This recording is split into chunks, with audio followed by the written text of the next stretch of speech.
Jūs klausote radijo laidas iš Londono. Berniukai Mamsiukai! Sveiki, mėly vaikai! Kaip prabėgo jūsų dienelė šią savaitę?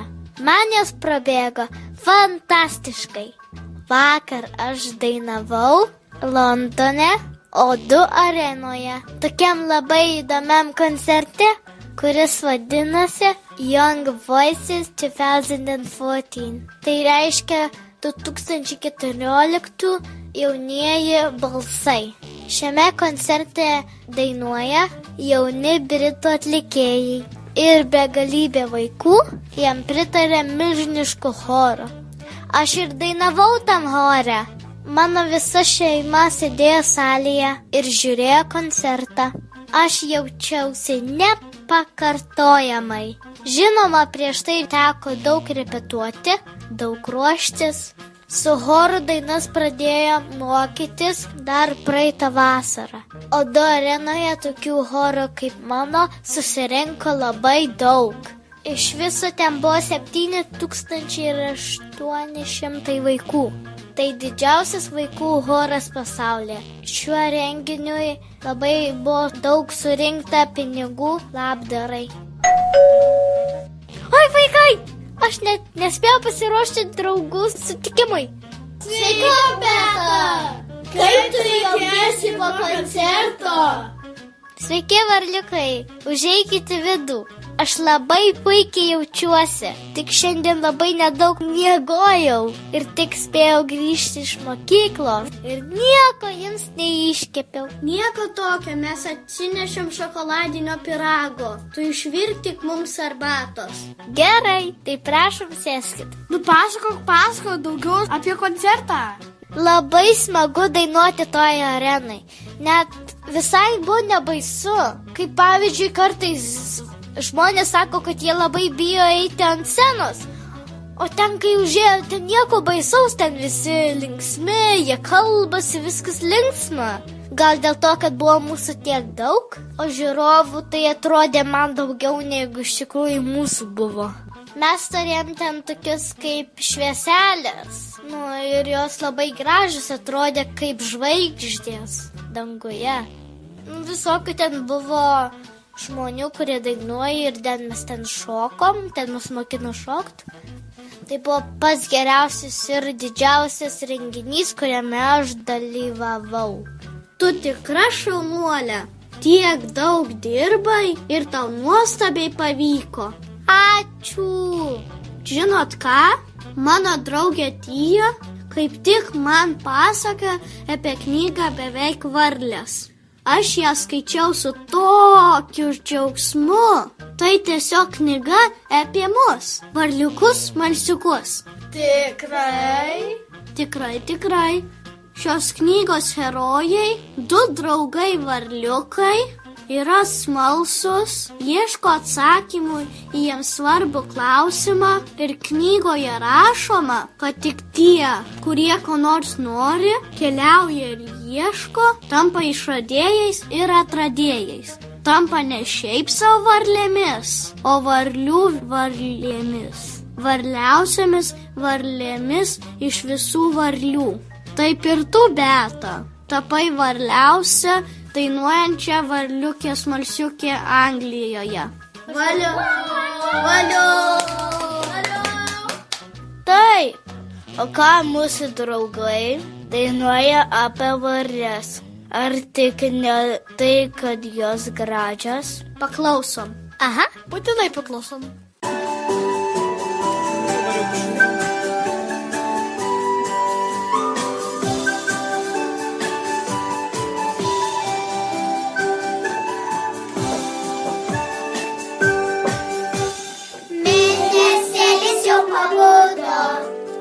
Baigėsi graži diena, tik varlytė nusiminus, kur kerkuliuoja viena. Paps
Ole, ant mokėlė žinolė.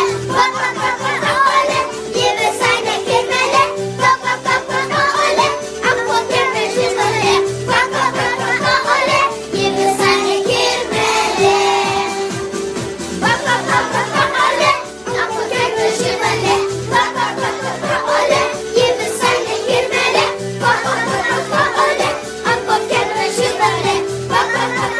Ole, ji visai nekirmelė. Ji visai nekirmelė. Ji visai nekirmelė.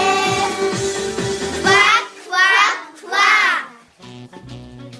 Varliukai, ar jūs kada nors pagalvojate, kodėl mes esame varliukai? Man mama sakė, jog varliukais vadina visus, kurie dar nedideli ir nedaug žino. Ir dėl to dar jiems reikia daug mokytis.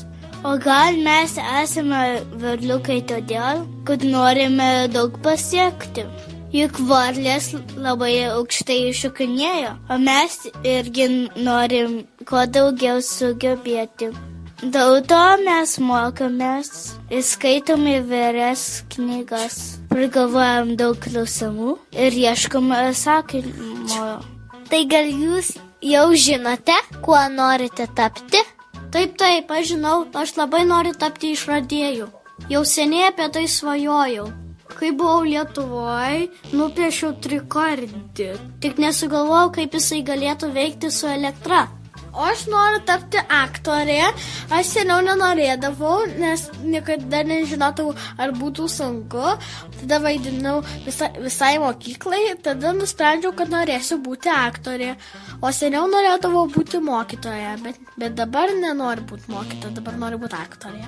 Aš irgi noriu būti aktorė, nes kai buvau kokių 5 ar 4 metų ar 3 ir vaidinau Pelenę, ten buvo labai įdomu, tik aš nesišypsojau, nes nieks į mus nežiūrėjo, patys savo mes vaikai vaidinom.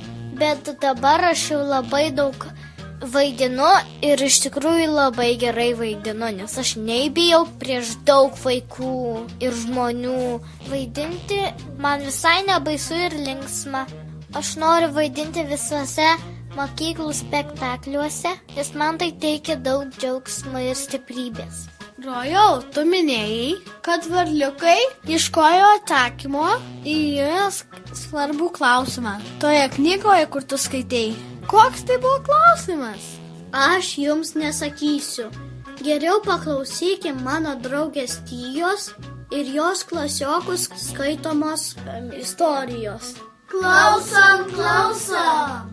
Istorija vadinasi Beveik varlės, o jos pirma dalis vadinasi Ežere atsiranda banginių. Vieną patį paprasčiausią vasaros rytą, paties paprasčiausią ežero pakrantėje, įvyko pati paprasčiausia istorija. Du draugai, didesnis ir mažesnis, plaukiojo vandenyje, ieškodami ko užkasti. Pati paprasčiausia lydeka, kaip ir kas rytą plaukė pro šalį. Ar kad diena buvo tokia skaidri, ar kad lydeka šiandien buvo smalsesnė? Neįprastai, ji pamatė du draugus. Stebuklas! Mūsų ežere atsirado banginių, Pasakė lydeka. tik matyt čia kažkokia speciali mažųjų banginių rūšis.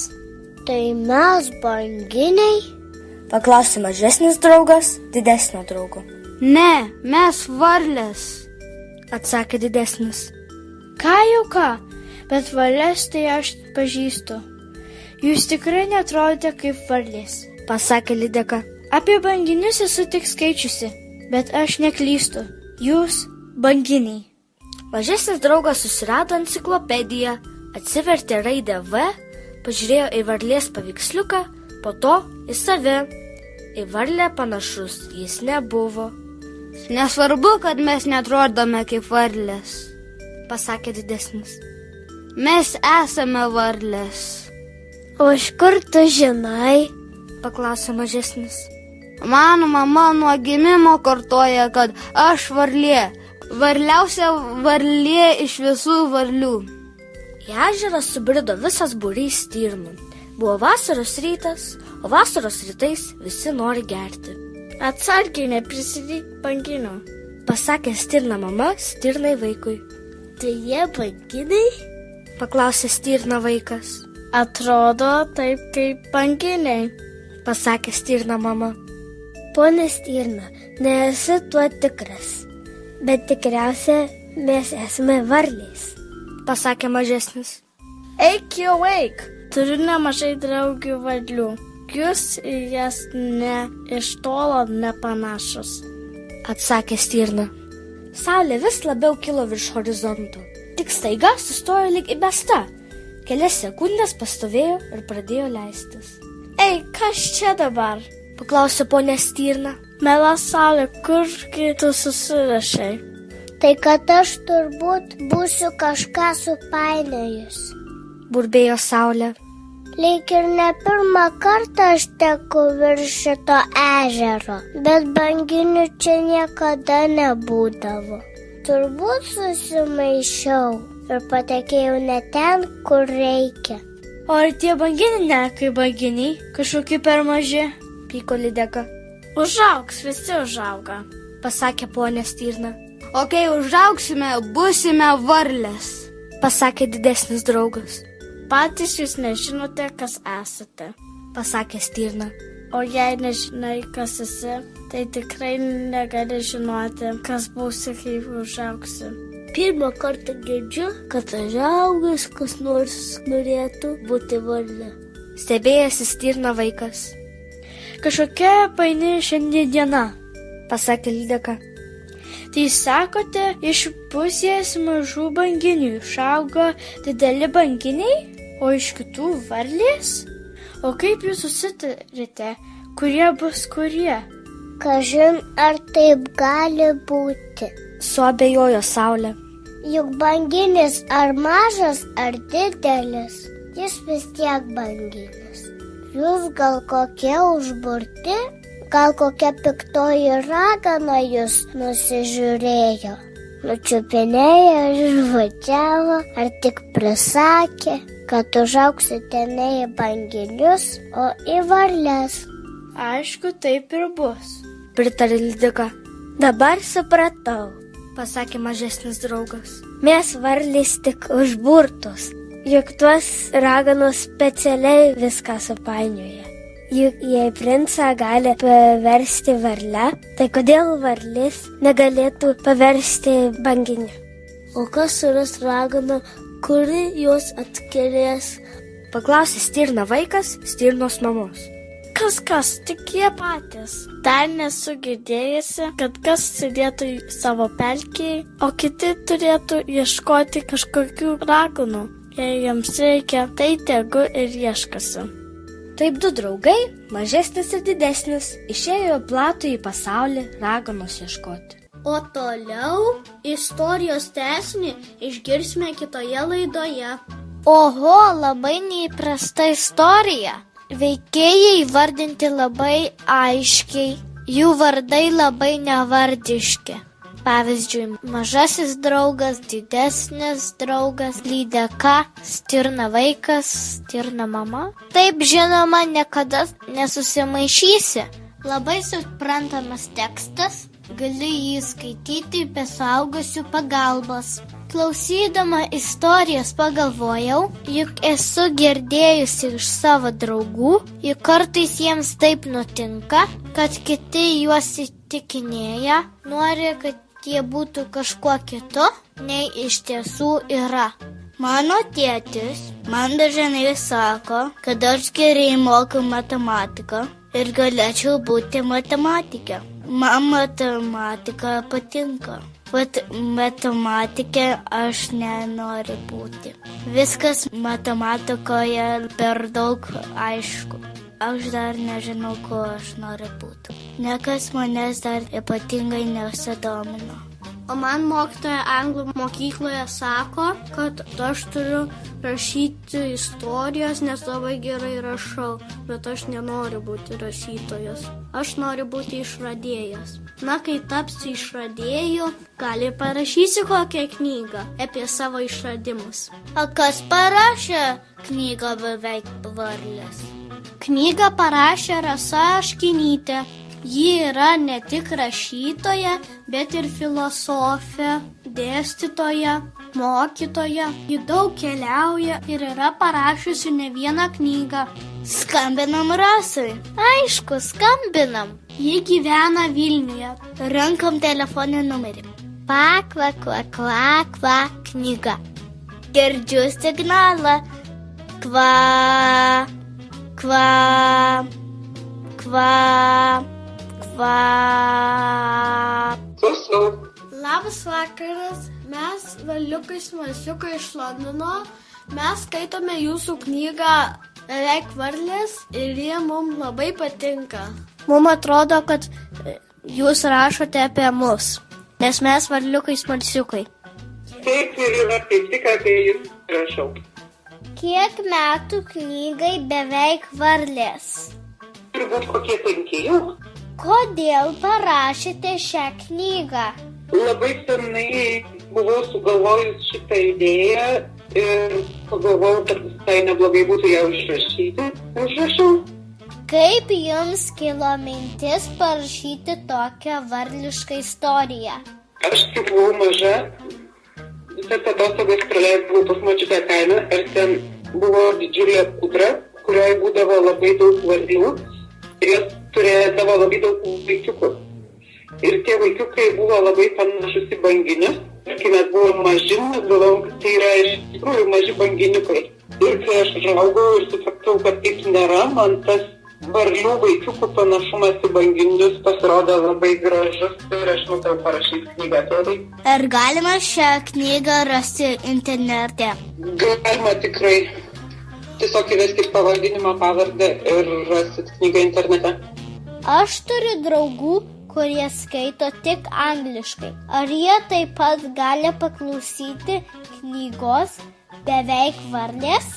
Taip, šita knyga yra YouTube, aš pati ją įskaičiau lietuvių kalbą ir paskui kitas variantas yra mano irgi įskaitytas anglų kalba. Taip, kad jūsų draugai, kurie supranta tik angliškai, irgi gali ją paklausyti YouTube. Kodėl jūsų veikėjai neturi vardų? Jie turi vardus, vieno vardas yra didesnis, kito vardas yra mažesnis. Kodėl būtent tokie vardai? Man atrodo, kad kai esi vaikas, tave tik pagal tai vertina, ar tu esi mažas, ar didelis, ar mažesnis, ar didesnis. Ir vaikai vieni kitus visą laiką taip vadina ir lygina save su kitais ir matuojasi, kurie mažesni, kurie didesni. Todėl šitų veikėjų vardai yra mažesnis ir didesnis. Kodėl du draugai yra varlės, o ne koks kitas gyvūnas? Todėl, kad labai retai taip būna, kad vaikai būtų tokie nepanašus tėvus. Mama ir tėtis varlės atrodo kaip varlės, o jų vaikai atrodo kaip banginiai. Aš negalėjau sugalvoti jokio kito gyvūno, kad būtų irgi toks skirtumas tarp vaikų ir tėvų. Kam parašėte šią knygą? Pirmiausia, šitą knygą skiriu savo ir savo labai gražiai vaikystei ir tuo pat metu visiems kitiem vaikam, kurie turi tokią pat gražią vaikystę, kaip ir aš turėjau. Ar vaikystėje norėjote būti rašytoja? Negalvojau apie tai, bet vaikystėje parašiau ir pati iliustravau vieną knygą, kurios, aišku, niekas neišleido, aš ją tik tai pati nupiešiau namie ir pati parašiau.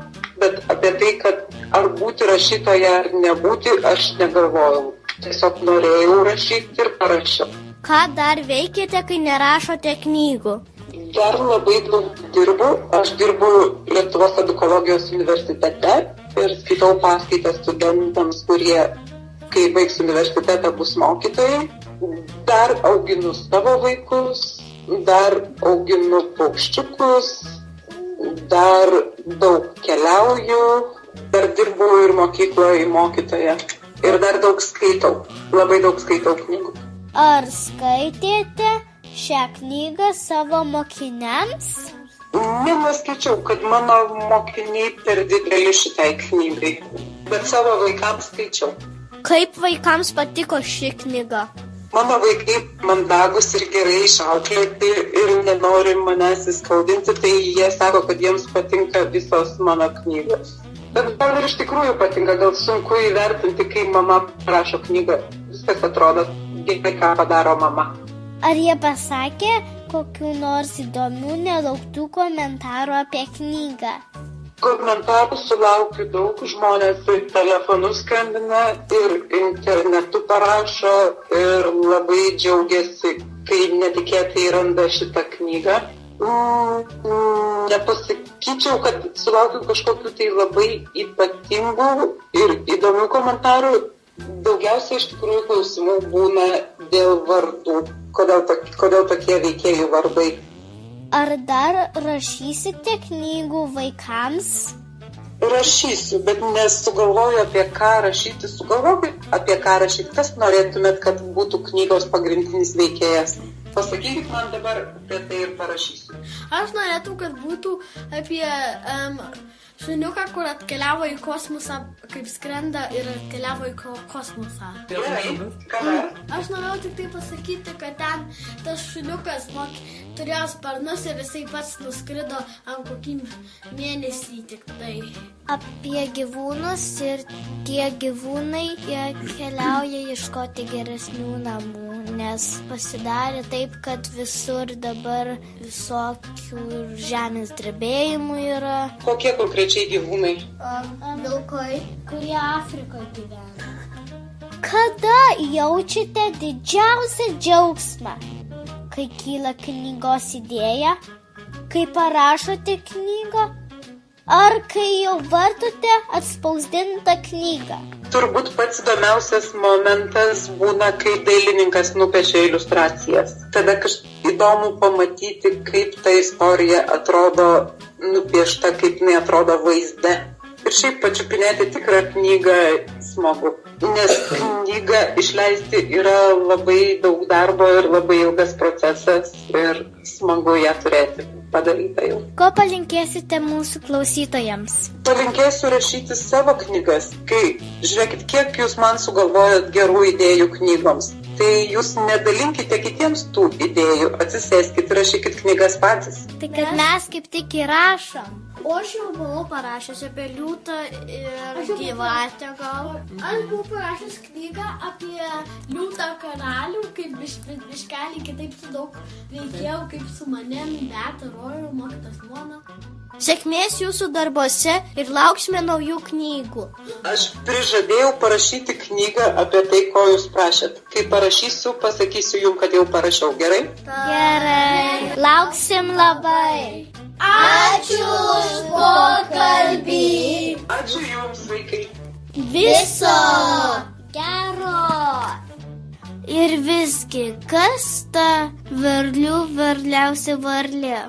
Aš manau, pasaulyje yra daug nuobodžių žmonių, jie kasdien gyvena tokį patį gyvenimą, o yra tokių žmonių, kurie nori būti kitokie. Jie nori būti įdomus, nori ką nors kurti ar padėti kitiems ir jie daro įvairius įdomius dalykus. Tai gal tokie žmonės ir yra varliausios varlės. Kad noriu būti išradėjas, aš sugalvojau pats. Kai tai būna, kad neturiu ką veikti, man kyla noras kažką išrasti, sugalvoti kokį naują dalyką. Aš griebiu popieriaus lapą ir tušinuką ir pradedu piešti brėžinius. Aš sugalvojau, jog noriu būti aktorė, kai pirmą kartą aš vaidinau Pelenę. Mama žiūrėjo ir pamačiau, kad jinai pradėjo šypsotis. Ir aš pagalvojau, kad aš iš tikrųjų labai gerai suvaidinau ir kad mano mamos šypsena man tikrai padeda. Aš daug ką sugalvoju, kaip vaikščiau po parkus. Žiūriu gražius augalus, skulptūras ir kitus gražius dalykus. Jie man įkvepia naujų minčių. O kartais mažiem vaikams apsispręsti padeda mama arba tėtis. Taip. Mažosios dainininkės padainuos mums apie mamą varlę.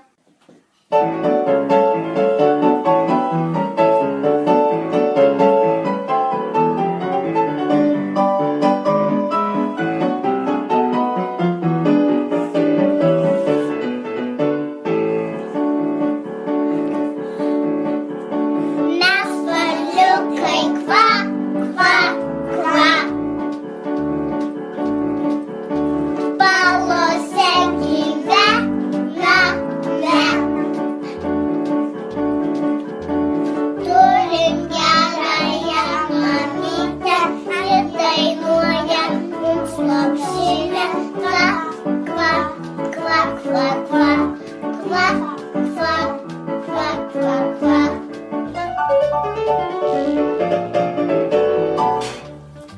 Mieli klausytojai, nupieškite savo svajonę ir jos kopiją atsiųskite mums elektroniniu paštu adresu smalsiukai@ltlt.lt. Kitoje laidoje išgirsite istorijos beveik varlės pabaigą ir netgi pokalbį su šios knygos iliustruotoju Paulium Juodišium. O šiandien pas mus svečiavosi rašytoja Rasa Aškinytė. Šiandien laidoje dalyvavo Londono lituanistinės ir asmenybės ugdymo mokyklos Mano pirmieji mokslai auklėtiniai. Beata Džiaugutytė, Sandra Dobrauskytė, Elvita Minelskaitė, Rojus Česonis. Valasko dainą Graži varlė dainavo 5-mečiai ir 6-mečiai. Ir aš ten buvau. O Irenos Teišiūnienės daina Varliukai dainavo mažą